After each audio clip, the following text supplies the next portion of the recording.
Assalamualaikum warahmatullahi wabarakatuh. Pemirsa, salah satu surat yang ada dalam Al-Quran bernama surat An-Nahl, yang artinya lebah. Tentu bukan tanpa maksud, tentu bukan secara kebetulan bahwa salah satu surat dari 114 surat yang ada dalam Al-Quran bernama surat An-Nahl atau lebah. Surat An-Nahl berada pada urutan yang ke-16 dari surat-surat yang ada dalam Al-Quran, di mana pada ayat ke-68 Allah secara spesifik menyebutkan bahwa lebah mendapat wahyu dari Allah Subhanahu wa Ta'ala. Dalam bahasa agama, lalu kalau wahyu pada hewan disebut dengan ilham. Mari kita baca dulu teks ayatnya. A'udzubillahi minasyaitonirrajim. Bismillahirrahmanirrahim. Wa auha rabbuka ilan nahli anittakhidhi minal jibali buyuta wa minasyajari wa mimma ya'rishun. Dan Tuhanmu telah mewahyukan kepada lebah untuk menciptakan sarang-sarang di gunung-gunung, di bukit-bukit, dan juga di pepohonan, dan di antara apa yang dibuat oleh manusia.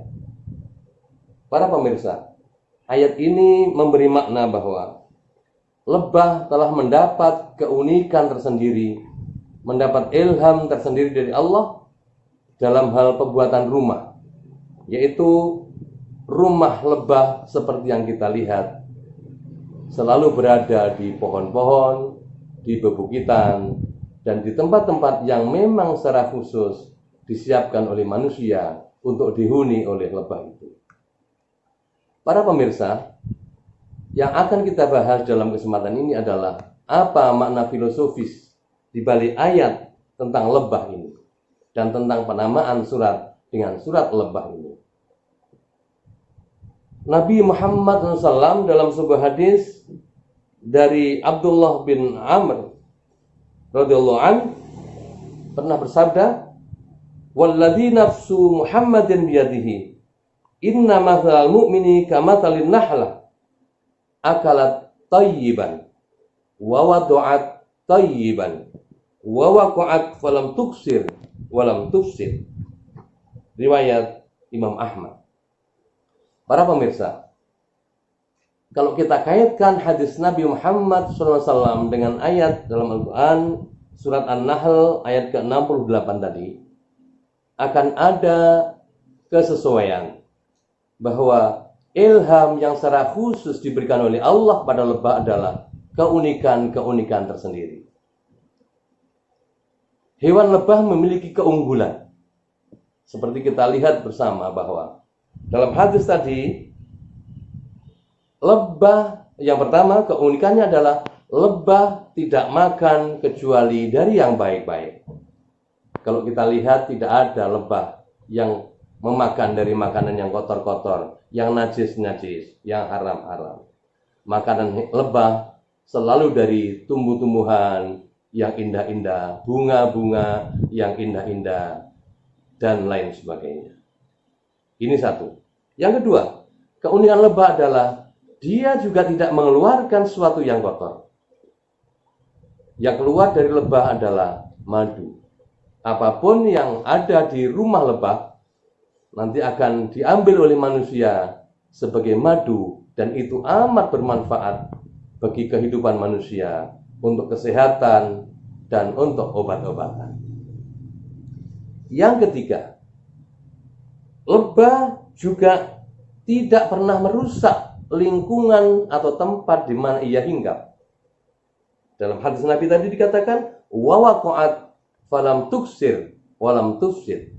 Kalau kita lihat lebah yang hinggap di pohon, di bunga untuk menghisap madu, bunga atau pepohonan itu juga tidak pernah rusak karena dihinggapi oleh lebah.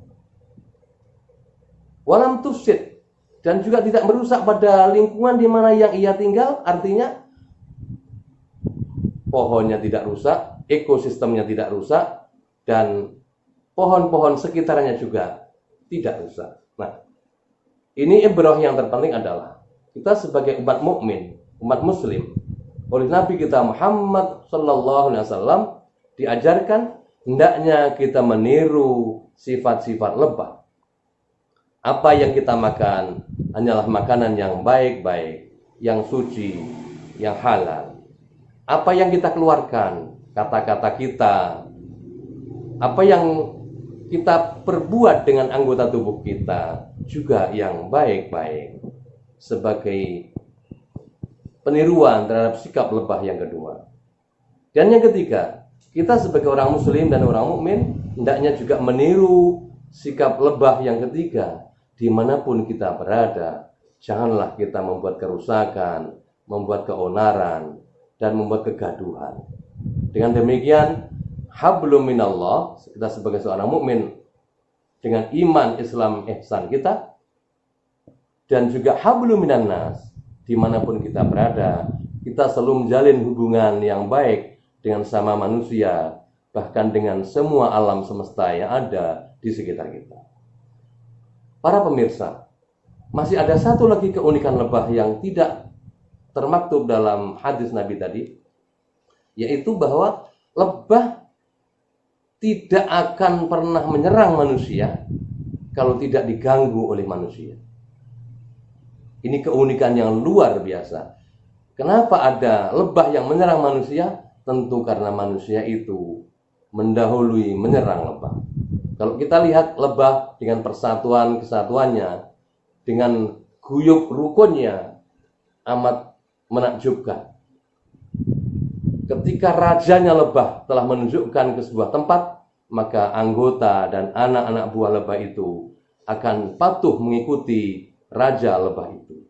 Dan sanalah dia akan berkembang biak, membuat sarang, dan menghasilkan madu, sekaligus meneruskan generasi-generasi berikutnya dengan anak-anaknya. Ini keunikan lebah yang keempat. Jadi persatuan dan kesatuannya, kekokohan dalam menjaga komitmen hablum minallah wa hablum minannas. Kalau kita sebagai manusia, tentu bisa kita ambil dari sifat dan karakter lebah tersebut. Mudah-mudahan ada guna dan manfaatnya, khususnya dalam mengisi bulan Ramadan ini. Marilah kita perkuat karakter dan kepribadian kita dengan meniru sifat-sifat baik dari makhluk Allah yang bernama lebah ini.